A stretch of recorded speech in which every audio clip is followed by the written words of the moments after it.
Good morning, welcome to వార్తలు వాస్తవాలు. నా పేరు రాజేష్. పత్రికల్లో వచ్చిన ప్రధాన వార్తలను చూద్దాం. ముందుగా నమస్తే తెలంగాణ. తెలంగాణ చిహ్న భిన్నం. కాకతీయ తోరణం చార్మినార్ తొలగింపు, రాచరికపు ఆనవాళ్ల పేరుతో వేటుకు నిర్ణయం. ముఖ్యమంత్రి రేవంత్ మాటలతో విస్పష్టం. తెలంగాణ చారిత్రక వైభవానికి అవమానం అంటూ ప్రతి ఒక్కరు కూడా తెలంగాణ వాదులు, తెలంగాణ చరిత్ర తెలిసిన వాళ్ళు, తెలంగాణ వైతాళికులుగా ఉన్న వాళ్ళందరూ కూడా చాలా తీవ్రంగా అభ్యంతరం వ్యక్తం చేస్తున్నారు ప్రభుత్వ నిర్ణయం పట్ల. కీరవాణి ఎంపిక అందెశ్రీదే, నాకు సంబంధం లేదు అంటూ ముఖ్యమంత్రి రేవంత్ రెడ్డి స్పష్టం చేస్తున్నారు. కాకతీయ కళాతోరణం రాచరిక చిహ్నం అంటూ ముఖ్యమంత్రి వ్యాఖ్యానిస్తున్నారు. రాచరికపు ఆనవాళ్లు లేకుండా రాష్ట్ర చిహ్నం రూపకల్పన, త్యాగాలు పోరాటాలు స్ఫురించేలా చిహ్నం గేయం, ఉత్సవాలకు సోనియాను పిలిచాం వస్తారంటూ సీఎం రేవంత్ రెడ్డి మాట్లాడుతున్నారు. చార్మినార్ కాకతీయ వైభవం, రాష్ట్ర గేయం నుంచి కూడా తొలగింపు, కాకతీయ కళా ప్రబల కాంతిరేఖ, రామప్ప, గోల్కొండ నవాబుల గొప్ప వెలుగే అని చార్మినార్ అనే పదాలు పాట నుంచి డిలీట్ చేయబోతున్నారనేది చూడొచ్చు. చిహ్నాలను తొలగిస్తే ప్రజా ఉద్యమమే, అధికార గీతంలో కీర్తించి అధికార చిహ్నంలో అవమానిస్తారా అంటూ BRS working president KTR and RS Praveen Kumar తీవ్రంగా మండిపడుతున్నారు. పాలనకు ప్రతీకలు కళా తోరణాలు, ప్రజలకు పాలకులు ఇచ్చిన ప్రాధాన్యానికి సూచికలు, ఆనాటి చారిత్రక సంపదకు చిహ్నాలవి, పారదర్శక నిలుటద్దాలు.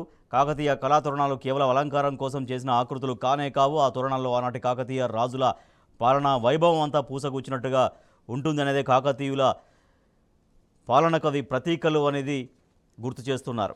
ఆంధ్ర సంగీత దర్శకుడు పెత్తనమేంటి, అక్కడ సంగీత దర్శకులే ఇష్టమైతే అక్కడికే వెళ్ళి సీఎం కండి. రేవంత్పై బీఆర్ఎస్ నేత ఆర్ఎస్ ప్రవీణ్ కుమార్ ఫైర్. ఏది రాచరికం, నెహ్రూది కూడా రాచరికమైన. జాతీయ పతాకాన్ని రాజ్యాంగ సభ ఆమోదించక ముందే కారుకు అశోక చక్రం కట్టి తిరిగిన తొలి ప్రధాని. పొరుగు రాష్ట్రాల చిహ్నాల్లోనూ సాంస్కృతిక కట్టడాలు. సీఎం దుందుడుకు నిర్ణయాలతో కాంగ్రెస్కు ఇరకాటం.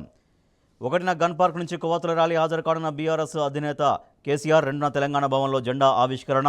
3న జిల్లా కేంద్రాల్లో సేవా కార్యక్రమాలు. 3 రోజులు ఘనంగా దశాబ్ది వేడుకలు ప్రకటించిన వర్కింగ్ ప్రెసిడెంట్ కేటీఆర్.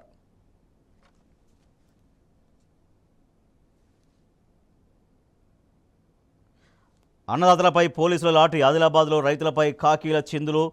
మంగళవారం ఆదిలాబాద్ జిల్లా కేంద్రంలో విత్తనాల కోసం ఉదయం నుంచి బారులు తినే రైతులు, మహిళలు, వాళ్ళపైన లాఠీ చార్జ్ చేశారు పోలీసులు.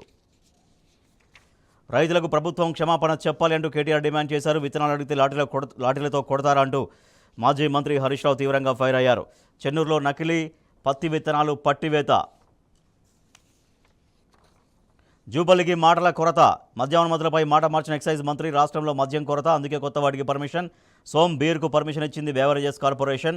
నాకు దరఖాస్తులు రాలేదు, ఆ మాటకి కట్టుబడి ఉన్నా. వాస్తవాలు తెలియకుండా వార్తలు రాయొద్దంటూ జూపల్లి వ్యాఖ్యానించారు. కమిషన్లు కుదిరితే త్వరలో కొత్త బ్రాండ్లు. జూన్ 8 తర్వాత మరికొన్ని కొత్త మద్యం రకాలు వచ్చే అవకాశం. అధికార పార్టీ ముఖ్య నేత తమ్ముడిదే కీలక పాత్ర అని వార్త మనం చూస్తున్నాం. మంత్రి కోమటిరెడ్డి ఆఫీస్ ఎదుట ఆందోళన, నష్టపరిహారం చెల్లించాలని రింగ్ రోడ్డు బాధితుల డిమాండ్. కాంగ్రెస్ డైవర్షన్ డ్రామా, మద్యం బ్రాండ్లపై దొరికిన ప్రభుత్వం. ధాన్యం టెండర్ల స్కామ్లో ఉక్కిరిబిక్కిరి. విత్తనాలు అడిగిన రైతులపై లాఠీ చార్జ్. సంక్షోభమాంచిన వ్యవసాయం, ప్రజల దృష్టి మరలించేందుకు ఎత్తుగడ. ఫోన్ ట్యాపింగ్, ఢిల్లీ మద్యం విధానం, కేసుల్లో కేసీఆర్ పేరు అంటూ ప్రచారం.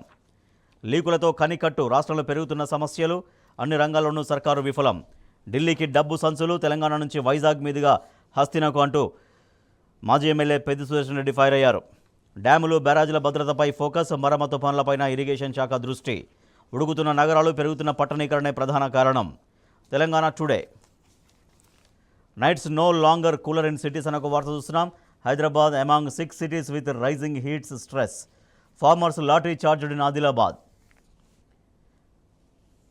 ఇవి ప్రధానంగా కనిపిస్తున్నటువంటి వార్తలు. వీటికి సంబంధించి వార్తలు వాస్తవాలు చర్చలోకి వెళ్దాం. చిన్న బ్రేక్ తర్వాత చూస్తూనే ఉండండి టీ న్యూస్.